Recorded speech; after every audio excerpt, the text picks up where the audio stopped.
Hello friend, मी सुरेखा. तर आज बनवणार आहे मटकीची उसळ. तुमच्यासाठी नवीन रेसिपी घेऊन आली आहे आणि व्हिडिओ शेवटपर्यंत बघा.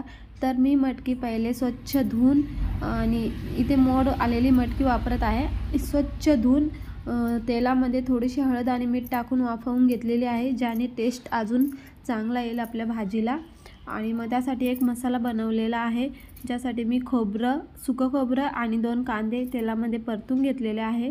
थोडेसे धने टाकले आणि मग मिक्सरच्या भांड्यामध्ये 7-8 लसणाच्या पाकळ्या, थोडंसं आलं आणि कोथिंबीर आणि टोमॅटो टाकून मिक्सरला बारीक मसाला करून घेतलेला आहे. तर आता इकडे मी कढई तापत ठेवली आहे. कढईमध्ये तेल टाकलं आहे आणि तेलामध्ये थोडीशी राई, जिरं आणि हिंग टाकायचं. आणि जोपर्यंत आपलं जिरं तडतडत नाही तोपर्यंत मसाला टाकायचा नाही. मग आपलं मस्त जिरं तडतडून वरती आलं की तेव्हा मसाला टाकायचा आणि मसाला खूपच मस्त असा परतून घ्यायचा, ज्याने ते साईडला तेल सोडेल तोपर्यंत मसाला परतायचा. आणि मसाला परतला की नंतर मग त्यामध्ये टाकायचं लाल मिरची पावडर, हळद, धनिया पावडर, थोडासा चिकन मसाला आणि तुम्हाला जो पण मसाला टाकायचा असेल तुम्ही टाकू शकता. मिसळ मसाला किंवा वगैरे, आणि घरचा पण असतो काळा मसाला, तो पण टाकू शकता. पण मी इकडे जो आपले साधारण जे मसाले असतात तेच यूज केलेले आहे. आणि थोडं जेवढं तुम्हाला तिखट हवं असेल तेवढं तुम्ही टाकू शकता. आमच्याकडे जास्त तिखट खात नाही म्हणून मी थोडं कमीच तिखट बनवते. आणि मसाला मस्त परतून घ्यायचा अजून मसाले टाकल्यावर.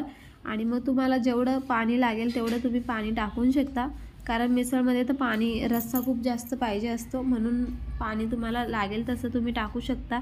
मी इकडे पाणी माझ्या सोयीनुसार टाकलेलं आहे.